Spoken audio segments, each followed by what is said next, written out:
12. A loud cry ripped through the air.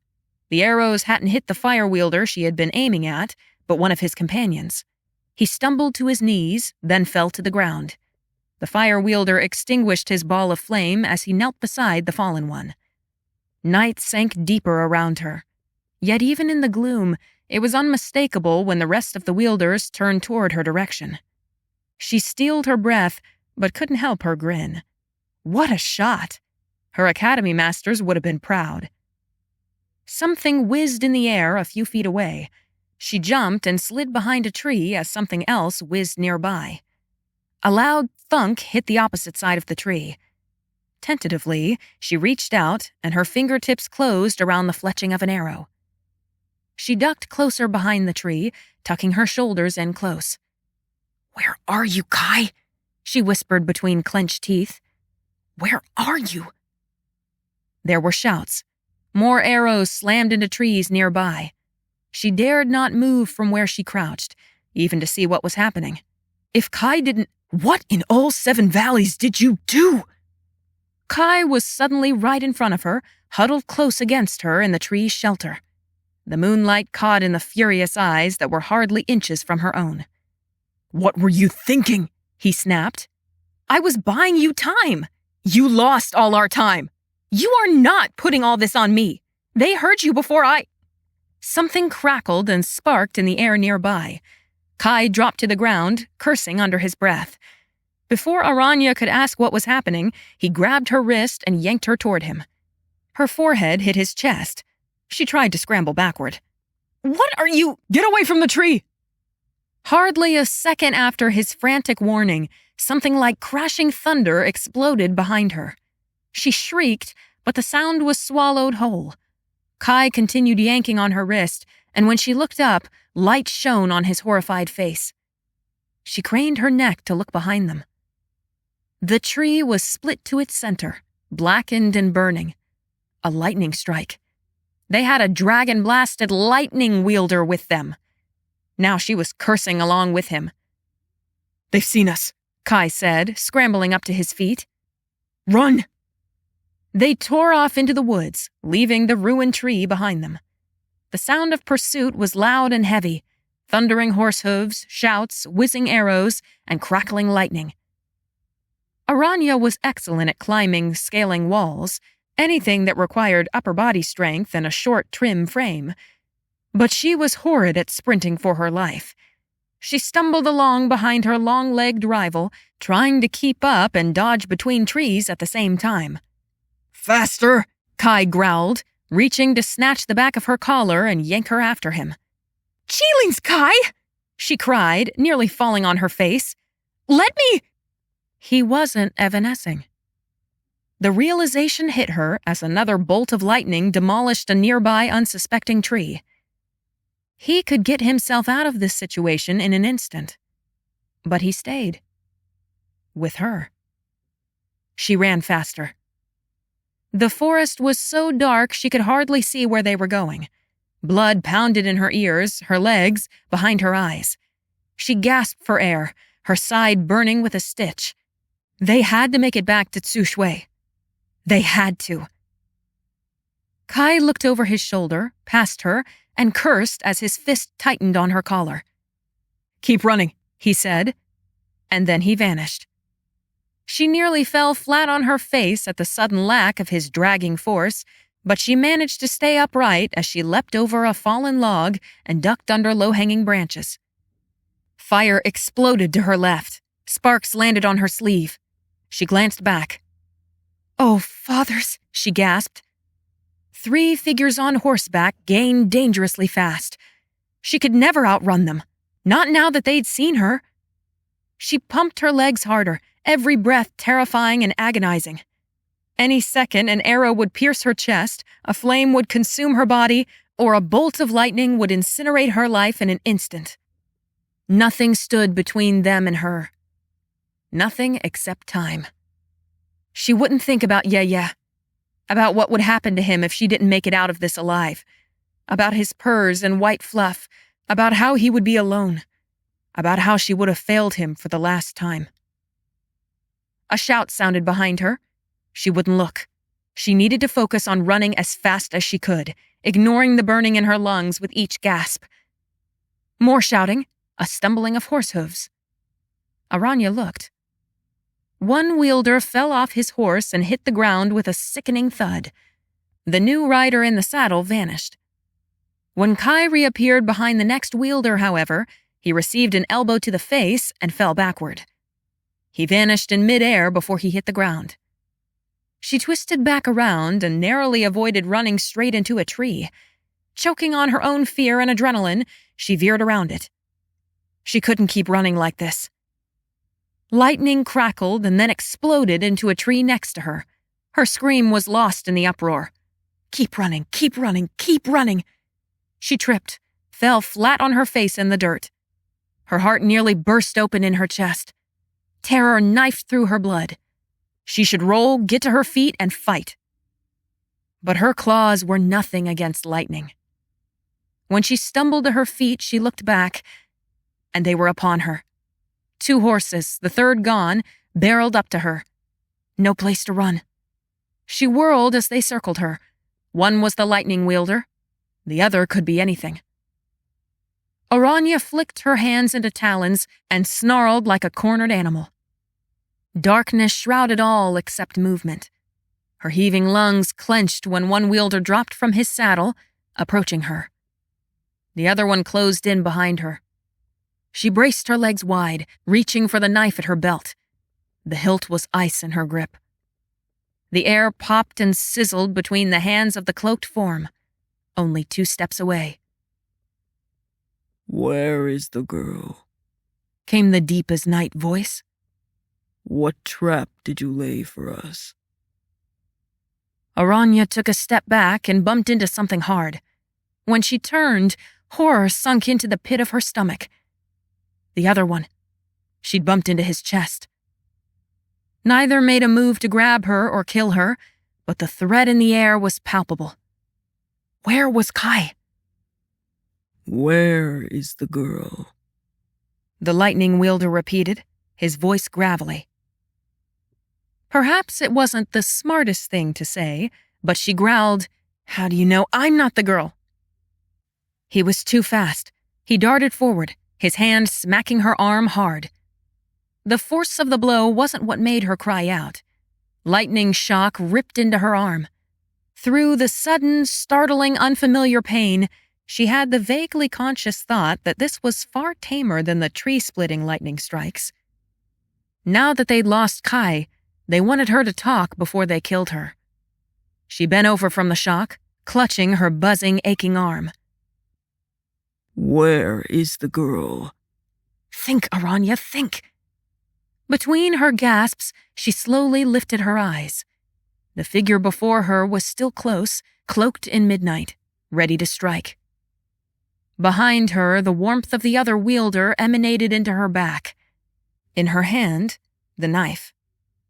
If she made her move, would the one behind her lop her head off?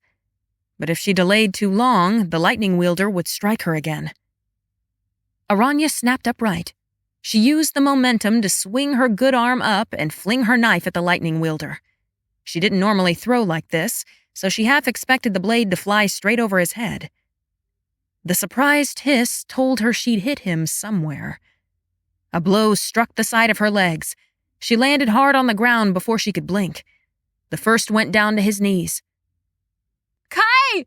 Aranya screamed, throwing herself to the side as a knife implanted next to her face. She stumbled to her feet, her arms still aching and buzzing where she'd been electrocuted. Lightning ripped through the air overhead, smashing into a tree. She gasped and barely jumped out of the way of a falling severed branch. But a huge iron fist closed around her arm and dragged her back. She tried to resist, tried to wrestle herself free from his grip, but the strength flowing in his body was too strong, and her own strength was quickly flagging. He must be feral, born with animalistic strength and senses. "Where is the girl?" The feral wielder growled as he latched onto both of her arms and rammed her backward against his chest. Stars spun in her vision. "Tell me, or I will rip your limbs apart." Where was that dragon-blasted Evanescer when she needed him? Hands off her, or you both die, came a low voice. Aranya sagged, nearly choking on her own sputtering relief at the sound of Kai's familiar tenor. Where is the girl? Demanded the feral wielder holding her. He shook her, making her head snap back and forth, and gripped both her wrists, as if to tear her apart. I said, hands off her. A knife flashed, and there was a grunt of pain behind her. The grip on her faltered enough that Aranya kicked her heel backward into his knee as hard as she could. It startled him and threw him further off balance as he whirled to defend against Kai's lightning-fast blade. A loud crashing sounded from behind them. She was ripping free of her captor when she turned in time to see a black, riderless horse charging at full speed into the clearing, straight toward them. Another burst of lightning ripped into the sky. Behind her, something heavy hit the ground. The wielder? Had Kai made do on his threat? When the horse charged in the midst of them, Aranya ran toward it. The idea that she would somehow leap onto its back. Utterly wild. But she had to try. At the last possible instant, a tall, dark form appeared out of thin air on the saddle. "Kai!" she cried, catching his outstretched arm. He swung her up behind him. She landed painfully hard on the saddle and wrapped her arms around his waist. Hang on tight and keep your head low, he shouted. 13. Lightning blazed and crackled behind them as Aranya clung to Kai. Her heart pounded, her body jostled, and her exposed back tingled with the anticipation of blows that never fell. Even when the lights of Tsushui grew brighter in the night, Kai didn't slow the galloping pace of their horse. He kept driving them forward relentlessly. Holding on for her life, she twisted to look behind them. No sight or sound of their pursuers. Her blood hummed with adrenaline, her body burning with guarded relief. She easily could have died. Why did that realization fill her less with fear and more with shame? It wasn't until they reached the city that Kai pulled the horse to a stop. The glow of the lanterns hanging in the doorways made the sweat glisten on his brow. His chest heaved in time with hers. Get off, he barked. She rolled her eyes, but grabbed his proffered arm and swung herself down to the ground. Her mush-like legs stumbled when she hit pavement. Kai dismounted after her, breathing hard as he grabbed the horse's lead and strode into the much quieter streets of the city. He started to go down a darkened alleyway, but she stopped him. "What's wrong with the main roads?" "Night wardens," he said. "Maybe you're in the mood to get stuck in long conversations about how our job went, but I'm not. I'd rather report to Qigong in the morning." She laughed. He twisted back to look at her, shooting up an eyebrow. Instead of continuing their line of conversation, he snapped, "Thanks for ruining everything back there." Aranya stumbled over her own wobbly feet, brow pinching. "Ruining everything? I saved your life! They had discovered you and were going to kill you!" "I was speaking to them, Cheeling Brain. I told them I had the girl and was trying to get their names when you fired your stupid arrows. Of course, they assumed I'd been followed. I had to drop everything to get you out of there." She stopped. "What?" "Do I need to repeat myself?" "You purposefully got their attention?" "No, I didn't. I just wanted to speak to them without getting their attention," he said sarcastically. "Of course I was trying to get their attention. They were expecting to meet someone, so I filled that role. Sometimes I really don't understand you. One moment I'm impressed with your skill, and the next I'm impressed with your stupidity. I can't decide if you're skilled or an idiot. Or a skilled idiot." Somehow, despite that he practically called her a stupid idiot, she found herself grinning. "It's nice to hear my skills impress you," she responded smoothly. "Is that all you heard?" She laughed again. His eyes narrowed to slits, and he turned back to guiding them through alleyways. How did he know which way to go? Was he just especially talented at navigating beneath notice? "If you won't tell me what your plan is," said Aranya, "then you can't get angry when I go against it." He didn't respond. Her arm ached strangely where the lightning wielder had struck her. It was not in the mood to be useful and seemed to prefer hanging limply from her shoulder. It didn't quite buzz, though it was something similar, something distinctly painful. "So you didn't get their names? All that for nothing? Even more reason to postpone meeting with Qigong until tomorrow, if possible." There was quiet. At first, she wasn't sure if Kai had heard her. She peered around the bulk of the horse he led, trying to get a look at his face. She opened her mouth, about to ask again. "Yes, I got their names." "Wait, you did? You know who was trying to kidnap Lord Mong's daughter?" "It was Lord Un." "Lord Un? Like, one of Lord Mong's neighbors?" "Indeed." She stopped in the middle of the alleyway, furrowing her brows. That makes no sense. What would they want her for? Kai shrugged. "Who knows? Perhaps it's political. The main thing is that we know and can arrest him later. Keep moving. You're slowing us down." "He had all those brigands with him." "There are extensive networks of brigands. Men as powerful as Mong and Woon will, of course, have connections to those ready to do their dirty work." His voice made her cock her head to one side. He said the word brigand with the barest trace of familiarity, though dirty work was nearly spat out. But his back was to her, so she could not be sure what he thought. If he meant anything besides the obvious. "If you got his name, why were you all mad at me like I'd spoiled everything?" she burst out. "We would have had to run away once they realized you didn't have the girl." "Because you revealed your position," he said. "I can disappear. They couldn't catch me. But they could catch you, and while it would have been utterly delightful to rid myself of your companionship back there," he said as he tossed a wintry smile over his shoulder, "I can't just abandon my comrade. You endangered us both. That was why I am, mad at you." He muttered his next words so quietly under his breath, she almost didn't catch them. "Should have gone on my own." Aranya didn't think she had any blood left to pump into her veins. Didn't think she had any stores of anger and adrenaline left after that flight. Apparently, she did. But letting her temper fly free earlier had served no good. As satisfying as it would be to sweep up one of these rocks and launch it at Kai's back, she was exhausted. She'd have to save brawling with her rival for another day. Instead, she grinned smugly. "You have to admit, though, it was an excellent shot. I'd like to see you hit a target at half the distance." "Watch your step, Partial," he said from ahead. "I can do much worse than leave you wet boots in the morning. Or did you still think that was your fluffy grandcat?"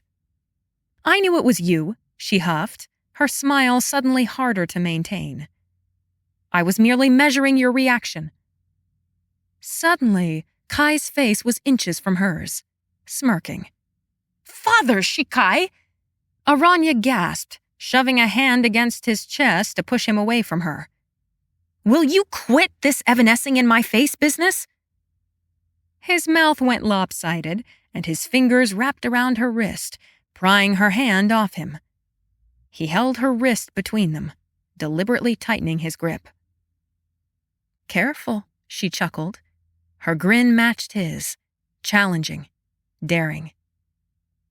"Don't forget I have claws." He lifted an eyebrow, eyes glittering. "Please do keep reminding me how afraid I should be of you, Sun Aranya." Her smile slipped. She didn't intend for it to, and her attempts to recover it only made Kai's smirk widen. She opened her mouth to spout something back in his face when both of them suddenly froze. His grip tensed, his head shooting up toward the scuffing of boots in the alleyway. "Hear that?" he whispered. Night wardens? Just a huge mess! Such a mess! Came the too familiar voice from dangerously close. Qigong. With another warden. They should just straighten their shoulders and prepare for Qigong's inevitable rebuke, despite doing exactly what they were supposed to. They should just get this report and confrontation over with. But Aranya and Kai stared at each other for a split second, then at the horse, and finally at a darkened doorway in the shadows of a run-down awning.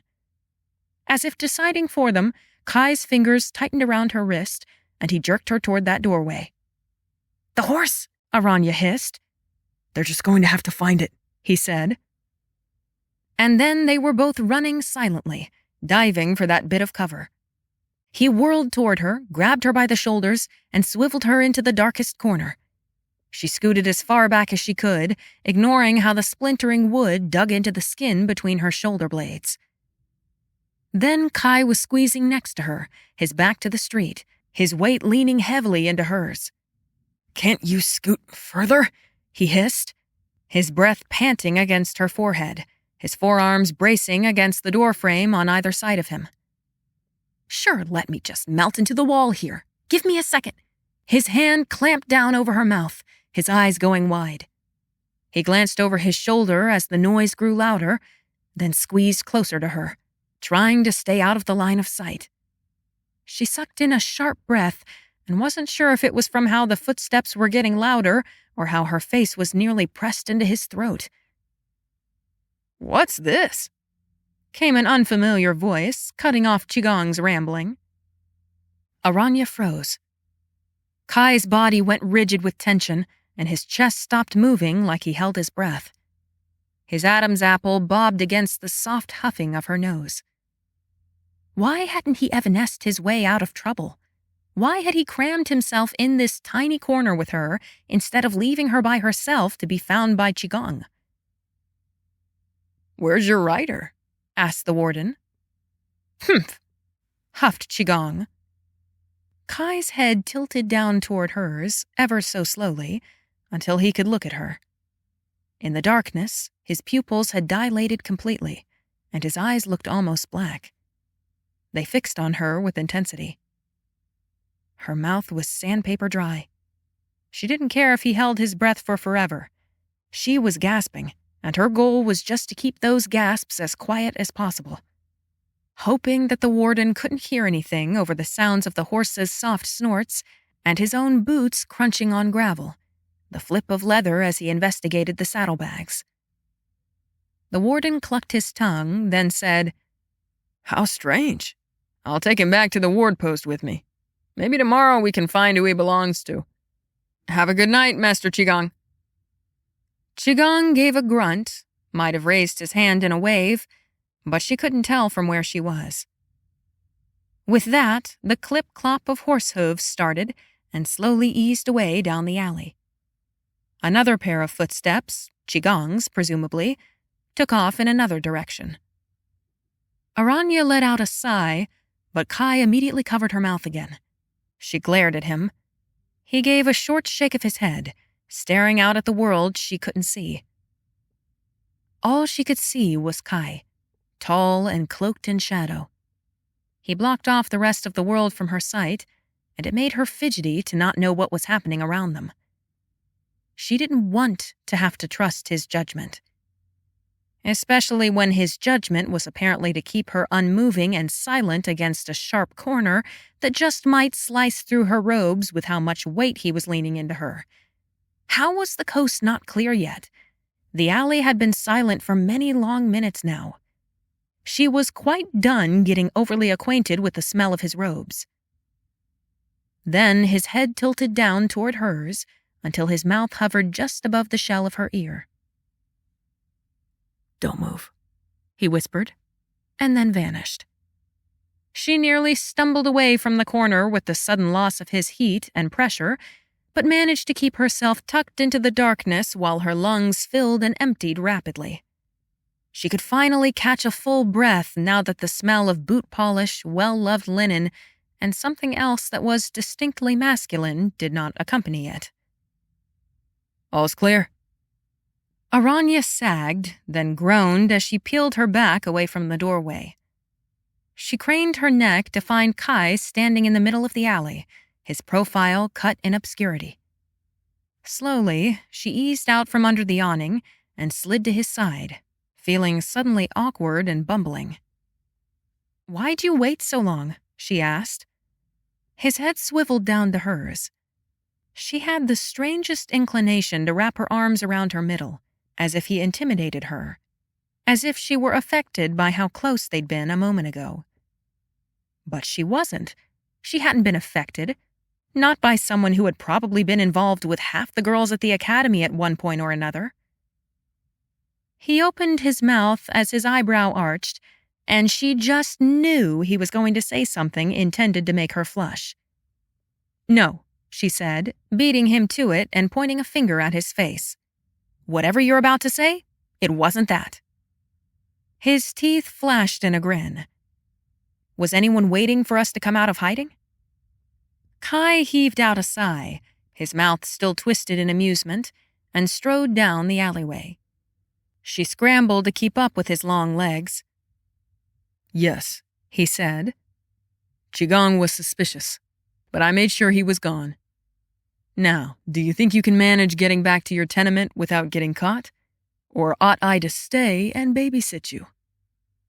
Right. He wasn't staying with her because he wanted to, but to make sure he didn't get in trouble.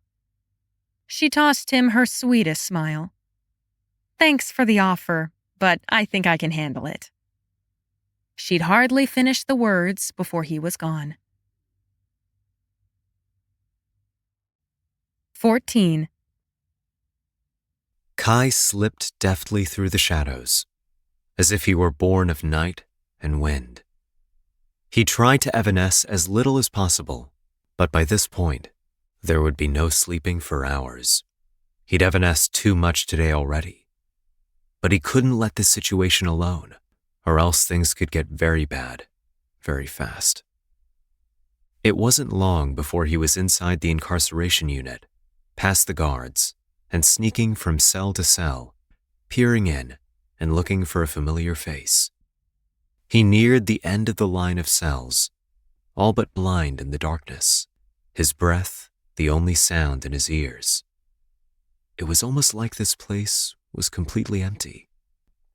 It wasn't.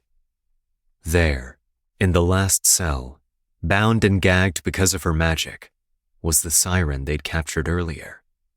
Le Roi. Not a girl he'd recognized, but the sight of her tattoo burned like fire in his mind, driving him forward and refusing to release him from the tight coils of anxiety.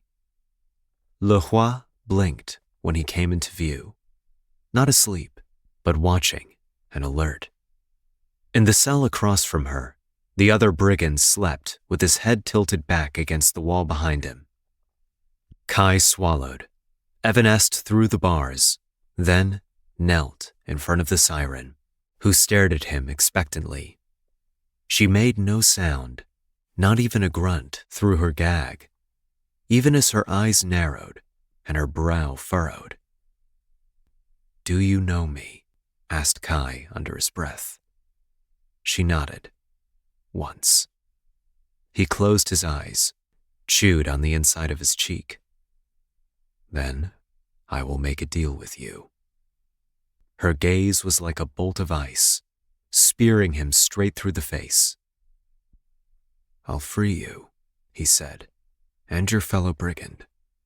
In exchange, you'll tell your master that you broke yourself out. If you breathe a word that you saw me, I will personally hunt you down." He paused, gauging that fierce, rebellious light in the siren's face. Then he jerked his head toward the man behind him. "I'll kill him." The siren's jaw slackened. Good. He'd made a threat that actually meant something to her. He somehow knew that threatening her life wouldn't be enough. "Deal?" whispered Kai. She glared at him, grinding her teeth around the gag in her mouth, and then nodded. perfect. Now all he had to do was break these two out and stage the area so that it looked like a hidden one leader had been the one to do it, which would be very easy. He'd already done it more times than he'd like to count. When Aranya finally crept back into her half-unpacked tenement, she could think of nothing except how exhausted she was. Her boots reeked. Her feet were only worse after all that running. Her arms still ached from being shocked. Not to mention the existing aches and pains of the long days prior. Stepping into the darkness of the tenement she shared with Leigh made her brain go muddled with fatigue. Who was she fooling? Whenever they told Qigong what happened so they could arrest Lord Un for questioning, she knew she'd get blamed for everything that went wrong, while Kai would get credit for everything that went right. Qigong would proclaim him the hero and her the idiot. And she could take it. She really could. Except that it meant her chances at keeping this position grew slimmer and slimmer by the moment. Her eyes drifted to find Leigh curled up on the bed, his tail tucked beneath his paws. Usually he slept by the fireplace, but tonight she was glad he'd situated himself here. She swallowed back a thick clog of tears. I won't fail him again. She would be strong, as strong as she needed to be. Her little tenement suddenly seemed much less secure than it had before.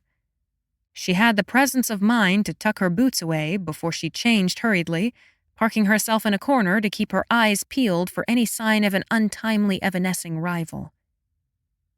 She climbed onto the bed, pulling the quilt up to her chin and settling her head on the firm cushion. Leih's tail was wrapped around his body, covering his face. She shouldn't disturb him. She should let him sleep. Nevertheless, she reached out and drew the soft white bundle against her. He yawned, stretching out one paw into the air, and then began purring. Even half asleep, he nuzzled his wet nose against her chin, her cheek. She held him close, the tension slowly leaking out of her aching body as the sound of purring filled her senses. Tears came unbidden. Leigh only nuzzled her more, licking the salty trails on her face, giving her a few burbling chirps. I just didn't think it would be like this, she whispered against him, earning a mouthful of fur. I didn't expect everyone to dislike me so much, and I didn't expect I'd be this bad at everything. I know, I just need to keep working. I am learning. That's what you would say, wouldn't you? That failure is the best teacher. In response, the cat butted his head against her cheek and flicked his tail against her shoulder. She smiled through her tears, scratching under his chin exactly where he liked it. She gave a shuddering chuckle. You would also say that problems are better faced with a good night's rest. You would tell me the most productive thing I can do right now is sleep, not worry. He chirped again and settled into the crook of her arm, tucking his face against her neck. His cold nose tickled her skin. You always have the best advice, Leigh. He fell back asleep almost instantly, his fuzzy belly rising and falling so softly. I won't let you down, she whispered. Never again. She had almost followed him into oblivion when something, some sixth sense, tingled. She opened her eyes. There, in the middle of the tenement, shrouded in shadow, stood a tall, masculine form. A familiar form.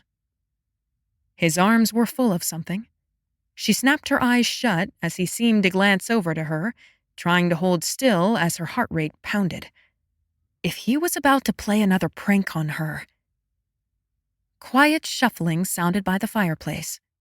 She peeled open one eye, ready to shift into Talons at any moment, and tried to figure out what nonsense he was doing. Something slipped. Wood clinked against wood. Kai froze. Aranya closed her eyes again when she saw his head turn back to her. Several long moments passed, moments when she debated revealing her hand and waking Yeah up in the process, or waiting to see what her rival intended to do. Was this what he did when he couldn't sleep? Break into other people's tenements? Was this why he was always doing pranks at the academy? Because he couldn't sleep after evanescing all day?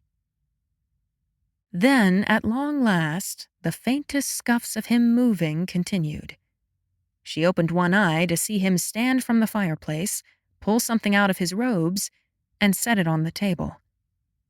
With one more glance toward her, during which she hurriedly shut her eyes, he stepped away and vanished again. 15. Kai hadn't left a prank for her after all, but an armful of logs for the fire and bandages for her feet?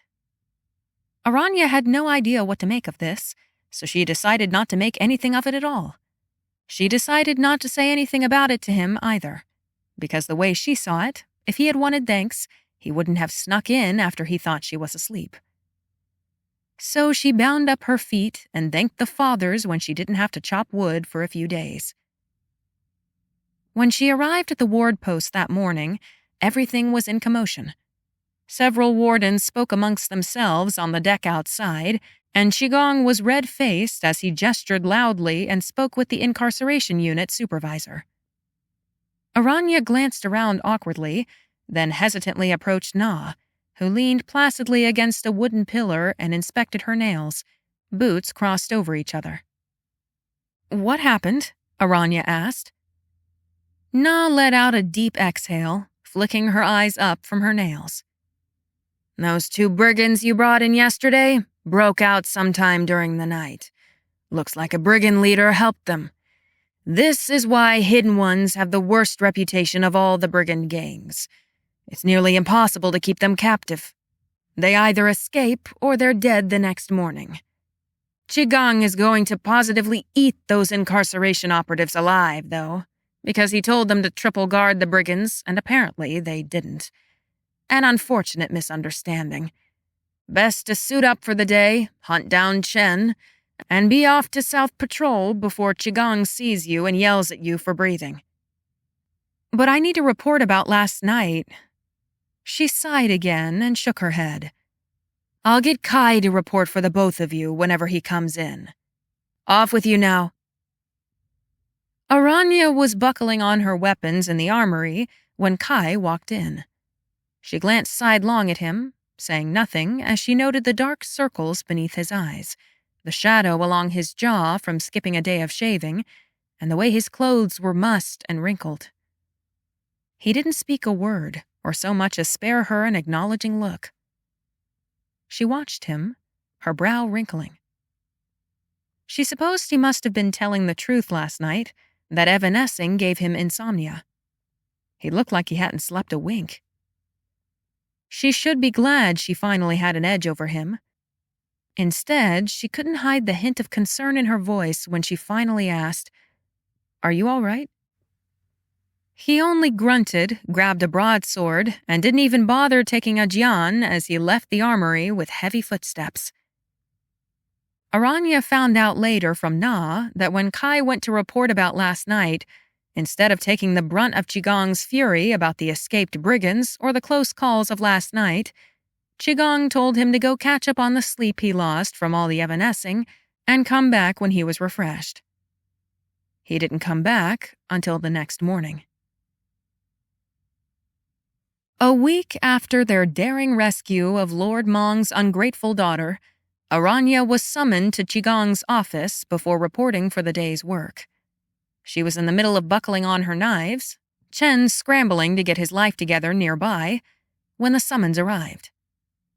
Qigong had sent a few wardens and stuffy-nosed judicial idiots to arrest Lord Un and present him before trial after the findings of their Kai Lake adventure. They were still meeting to determine if he was guilty, But Na had told her while they walked back from work each day that it was looking more and more likely they would find him guilty. She said it had been an attempted political move to force Lord Mong to stop pushing a rice tariff that would cut trade with Butagan. In exchange, his daughter returned to him unharmed if he dropped the tariff. "Sounds above my pay grade," Aranya had said to Na. Na had huffed dryly. "You couldn't pay me enough to play those court games. You'd think Su Shui would be far enough from the politics of Suguan. But alas, it appears politics follow us even here. This instance was particularly messy. I haven't seen anything quite like it. But that goes to show the state of the Empire at the moment with the barbarians and all the brigands running loose. It's a good thing Emperor Niansu is reigning now and not his father. Seems like he's doing what he can to fight the inevitable bureaucratic corruption. Just keep your head down, girl, and try to avoid getting involved again with the likes of Lord Mong and Lord Woon. They have too many connections with important people in the government, like the Territory Guardians." Now, as she navigated the growingly familiar halls of the ward post, Aranya wasn't sure what she was expecting from Qigong this time. She didn't think she was in trouble, but she could never tell these days. Drawing in a deep breath and forcing a hesitant smile onto her face, she slipped into his office. The supervisor paced in front of his desk, his movements languid yet confined, like a tiger prowling a cage. Kai was there too, standing at attention. She eyed him, but he didn't look at her.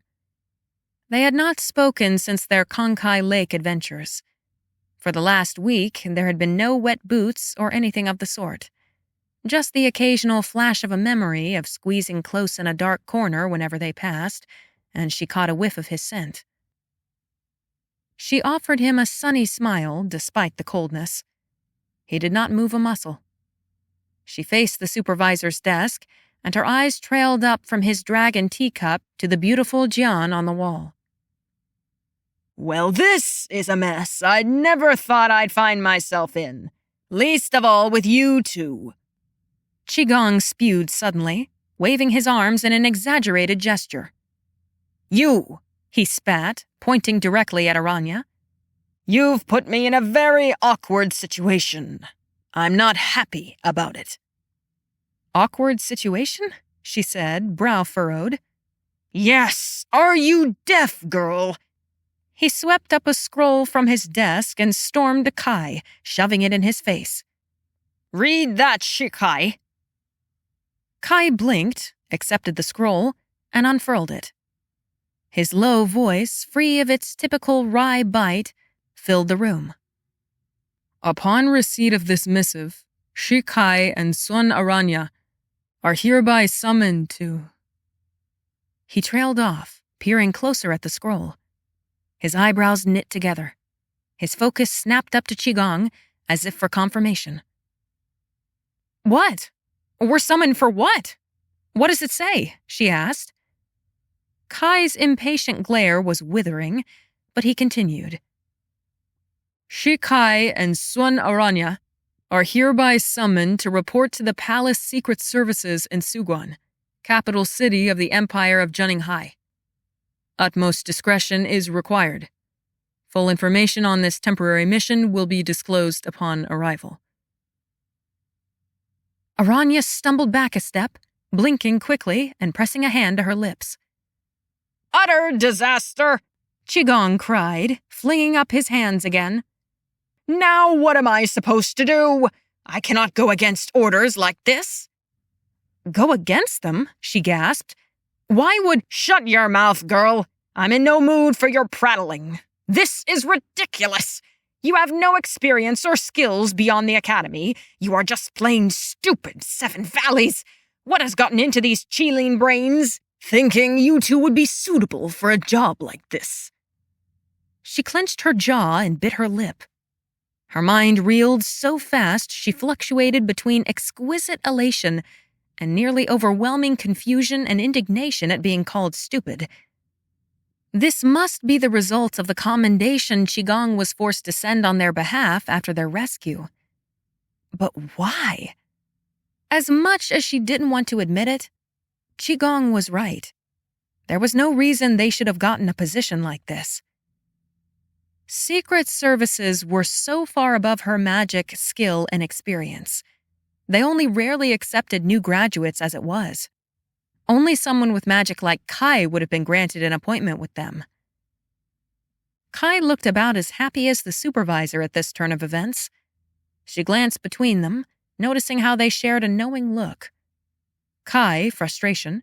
Qigong, understanding sympathy. What was between them? She closed her eyes just for a second, not even caring about the unfairness. Thrill and giddiness threatened to bubble out of her lips in a giggle. She was going to go on a special mission? It hardly seemed possible. It could change everything for... Yeah. The thought hit her like a physical blow so hard she took another involuntary step backward. I can't go, she whispered. What? Qigong barked. I can't go. You must go. There is no other option. Believe me, I demand both of you decline it if it were up to me. He let out a long, exasperated sigh and ran his hand down his face. What a mess, he grumbled. What a mess. Her breaths came fast and hard as her mind scrambled through the implications. Her former exhilaration fled, replaced only with dread and panic. This was exactly what had happened last time when she'd failed Yeah. She'd gotten so preoccupied with her responsibilities at the academy, had overestimated his ability to care for himself. And he'd only declined more in the years since that day. She couldn't leave him alone, with no one to pay rent, light his fire, go to the market, prepare his food. He would die without her. Her stomach clenched. No. While Aranya lived, her grandfather would be comfortable. He wouldn't be alone. He'd be cared for. If that meant she had to offend the Emperor himself or strap Yeah to her back while she fulfilled his summons, she would do it. She would not fail him, just like he'd never failed her when she'd had no one but him. As Qigong turned around and began ranting at the wall, a quiet voice sounded next to her. Ask Na. What? Kai's shoulders lifted slightly with his intake of breath. Ask Na to watch over your grandfather. She's sensible and probably willing. She stared at him, her mouth open. He cocked an eyebrow at her expression and lifted his gaze to face forward, a rueful smile tugging on his lips. Or don't. She swallowed and nodded, suddenly at a loss for words. But she drew herself up taller as Qigong faced them, still growling and muttering under his breath. The tension in her shoulders eased, lightening so much it was like she'd grown wings. Could Na help? Would this mean that Aranya could fill the summons? Could this change things? For her? For Yeah? Could this be an open door for a higher salary? And a chance to go on a real adventure? She was suddenly aware of Kai's scrutiny and tried to school her features into neutrality so he couldn't begin to guess a single thought that crossed her mind. Wouldn't know how much his suggestion meant to her. Get off to South Patrol, girl. You both will need to leave tomorrow, Qigong growled. And remember, if you fail this assignment in Suguan, I'm not taking you back. Get dismissed from them, and you're dismissed here. A chill swept down her spine, pooling in her gut. This suddenly felt like the riskiest gamble she'd ever faced, and she couldn't even opt to fold. She swallowed. Then she waited for him to issue the same command to Kai.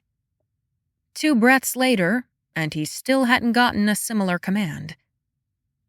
She gritted her teeth as she turned to leave the room. Once she'd closed the door behind them, she stopped, softened her breaths. I'd get you out of this if I could, came Qigong's muffled voice. It will be fine. But your family lives in Suguan, right? Gabe. They will not likely find out. And if they do? Then I will disappear. As always. Kai's tone was so respectful, so formal. Nothing like the grating tenor and barbed remarks he flung at her. Evanescing cannot fix all your problems, boy. Footsteps sounded. She scurried away from the door, but Kai's dark response still carried through the door. Evanescing is not the only way to disappear. She'd barely slipped outside before Kai exited Qigong's office. Squinting against the glare of the rising sun, she hurried out onto the rocky path towards South Patrol as the ward post entrance banged shut behind her. She cast one quick glance over her shoulder to see his tall form take 3 long strides and then disappear into thin air.